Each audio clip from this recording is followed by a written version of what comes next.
In the previous chapter of our Total Training InDesign CS6 Essentials course, we covered how to create a simple printed business form from scratch. In this chapter, let's take that to the next level by converting that form that we created for print into an interactive digital form that respondents can fill out on their computer and submit online rather than using a pencil and paper. This also serves as a good transition to our advanced Total Training InDesign course on digital and interactive design. Let's start down that road by turning our printed business form into something that we can have people fill out and submit to us online. One of the great new features of working with Adobe InDesign CS6 is its ability to create interactive forms. Traditionally, what we've done is we've used pen and paper to fill out forms and then submitted those to people to transcribe all that information into some type of printed or digital record that you could pull reports and information from. Adobe InDesign CS6 allows you to design those interactive forms directly, not only to allow people to fill them out online or directly on their computer screen if you supply them to them, but also to extract the data that they fill in. So it makes it much easier for you to not only get that information, but to compile it and do something with it as an end result. Now, the way that's previously been done is that people would use InDesign to build the background, if you will, based on that traditional printed form. Then they would use Adobe Acrobat or Acrobat Professional's add-on feature, Lifecycle Designer, to create an overlay that would hold those interactive data fields. With InDesign CS6, you can actually create that overlay directly in the page layout program. And while there are still some instances where you'll have to go to Acrobat to touch up, primarily if you're tabulating information to do calculations from multiple fields, you can still set up just about any field that you would need directly working with InDesign CS6. We're going to demonstrate that now by going to the welcome screen and clicking on the Open button. If you don't have your welcome screen up, just use the keyboard shortcut Control-O if you're working on a PC or Command-O if you're working on the Mac to open the Chapter 9 folder that contains a file we're going to use for this exercise. Now, we're going to use the completed form for print file. I'm going to double click on that. And when it opens up, you'll see that this looks just like the file that we created for our print form in the previous chapter of this InDesign CS6 course. We're going to take the print file that's already been created and we're going to use it as fodder to build an interactive digital form. Now, the fastest and easiest way for us to do that is to change to a custom workspace that's been built into InDesign CS6 to make that very easy. So I'm going to go here and I'm going to change the workspace that we're using from our TT class to interactive for PDF. And when I do that, it changes this layout to show what type of options we have to work with to add interactivity to a traditional InDesign document file. The area we specifically want to use is this Buttons and Forms panel that's available right here. Let me click on that, and you'll see that it offers a number of options for what we can do, and most all of them are grayed out because we haven't created anything that allows us to set up a form field. I'm going to zoom this page up just a little bit to 100%, and I'm going to move it over so we can see what we're working with on the InDesign document page as well as our Buttons and Forms panel. And I'm going to create something that we can turn into a form field by simply taking this rectangle tool right here. And what I'm going to do is I'm going to drag down and to the right to create a data field, just like so. Now, as I've done this, I see I have options that are available now in the Type options box in my Buttons and Forms panel. If I open that up, I can turn this into a button. So if I click on it, it's going to do something. I can turn it into a checkbox that I can select to say on or off, yes or no, A or B. I could turn it into a combo box or a list box that would allow respondents to choose options that I provide for them to give me data in that field. I could make it a radio button, which would allow me to make an exclusive choice amongst multiple options that I provide on the form. If I want them to digitally sign that, we could turn that into a signature field. But in this case, what we want to do is we want to turn this into a text field. We're actually going to go through the process to use all of these other options later in this chapter of our InDesign course. But for right now, we're going to work primarily with text fields for this unit. I'm going to select that, and when I do so, you'll notice that it changes this field from a solid blue line to, in this case, it shows a dotted blue line. In addition, you'll see that it has a little icon in here with a box and a text cursor that lets me know that this is a text field that respondents can fill in to get data. Now, by default, every field you create is named. In this case, since we created a text field, it's named text field number 1. We're going to change it from that rather cryptic name to name to reflect the data that we want to get out of it.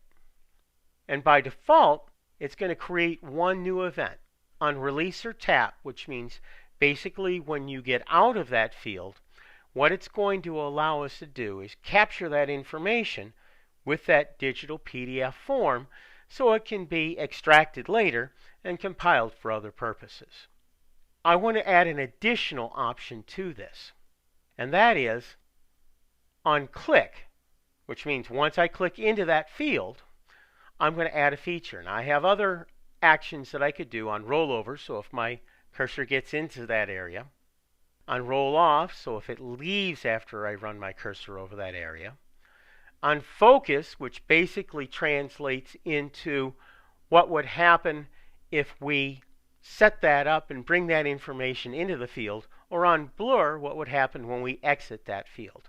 Again, in this case, what I'm going to do is I'm going to select on click, and I'm going to add a brand new action. Now, there are a number of things that I can do. I can choose to go to separate pages, just as it shows right here, or what I can do is I can go to a web address, I can have it show or hide buttons and forms, I could have it play a sound so it could go ta-da when I finish up that form. I could have it play a video, clear the form, go to the next view or previous view that I looked at on screen. I could have it open another file or print this form, submit this form, or in this case what I'm going to do is I'm going to change the view zoom. So when somebody gets into this, what it's going to automatically do when they get in that first field for name is it's going to take the PDF file form and set it to fit the width across the width of either the web browser that I look it in or Adobe Reader or Adobe Acrobat if that's what I use to fill out the form. Beneath this, I have some additional options. By default, it's set to be printable and to be scrollable, so I can look up and down if there's multi-line information. But I want to do some other things to it. I want to say that it's required to fill out this field. So if I get in here, I cannot submit this form or finish this form unless this field is filled out to be required. It's awful hard for me to sign someone up for a subscription or ship them a DVD course if I don't know their name in the first place. We're not going to use the password option, which would allow me to only fill out or access that field if I had entered the secret word. This is a great feature, for example, for people that set up fields for internal use only. Read only, we're not going to set either. What that would do is that would allow me to see whatever information is in the field, but I couldn't enter my own or change the information that was already there. I want them to put their own information in this spot. And then multi-line, which we are going to select. By default, Adobe Acrobat will try to fit whatever information you put on a single line. So the more information you enter inside that field, Acrobat will automatically make the type size smaller so it can all fit on a single line, to the point where it literally gets microscopic if you try to put all that text in there.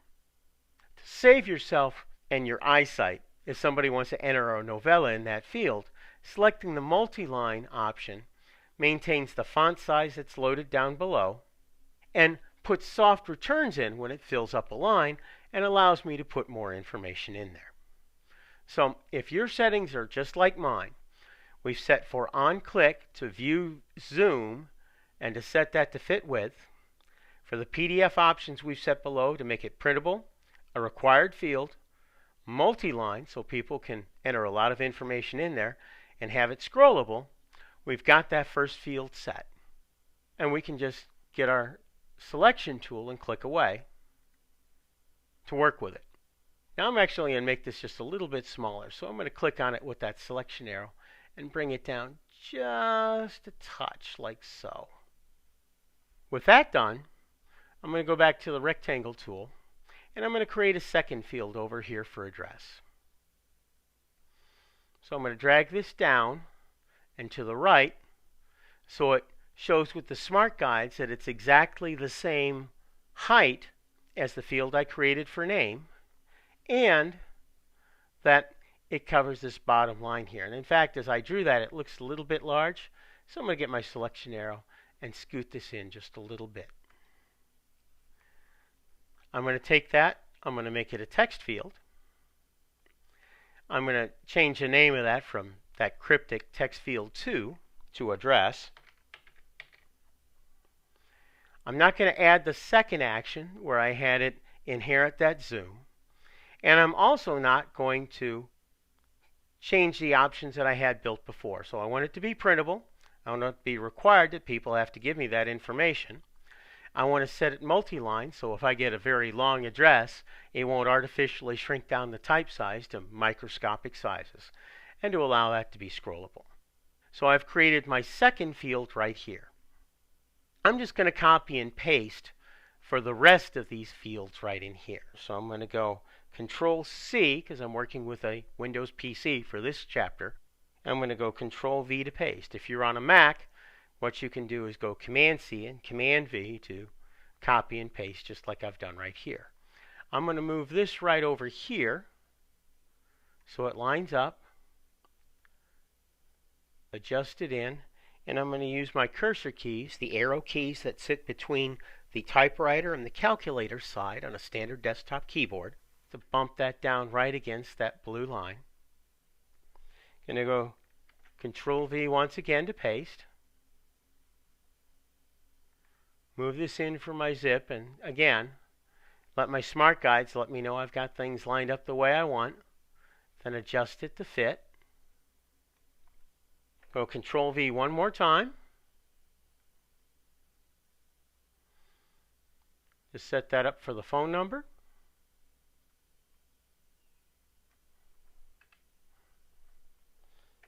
And Control-V one last time.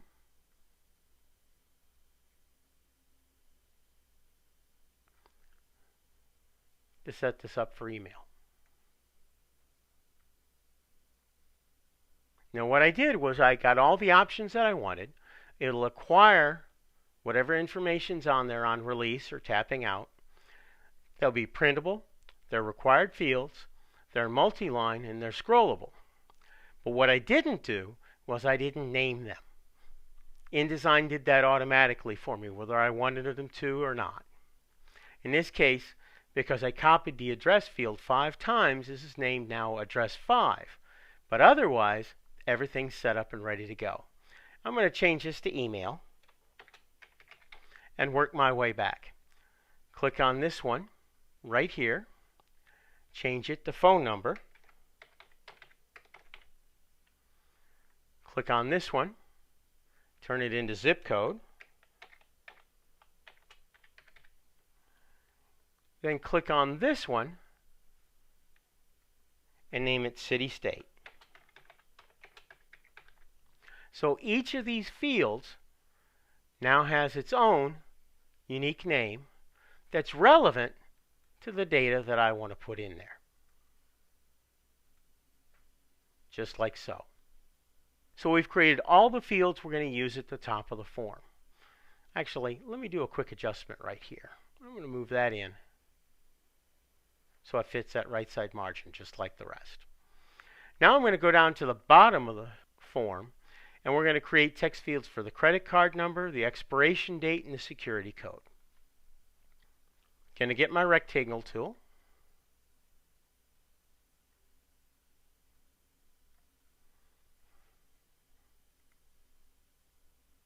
Turn this into credit card number, CCNO. Now I don't want to make that one required because these folks might choose to pay by check or money order. And I don't really need to make it multi-line as long as I've allowed enough room for 16 numbers, which is the typical number for what we've got for a credit card. I'm going to create a similar field right over here for my expiration date in months and years.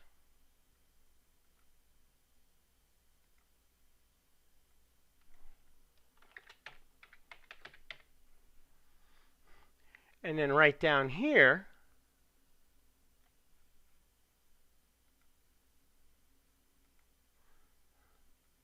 for my security code.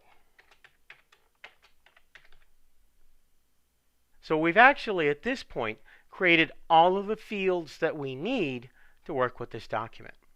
I'm going to zoom out on my screen to 50% size so I can see all the fields that we're working with on this form. And sure enough, I've got them all right here. And each one of them I click into show that dotted line to indicate that they're data fields. But they also have formatting that I can use to fine-tune this and make this look compatible for the regular form I'm working with. So I'm going to hold the Shift key down, and I'm going to select each of these fields by clicking on the line around them. You notice as I get close to them, they highlight to let me know that's exactly what I'm selecting.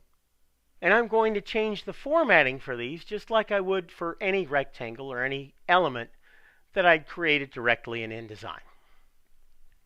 Now, I don't want a stroke here, so I'm going to give it a stroke of none. And as I do so, the outline that I saw around there is going to disappear.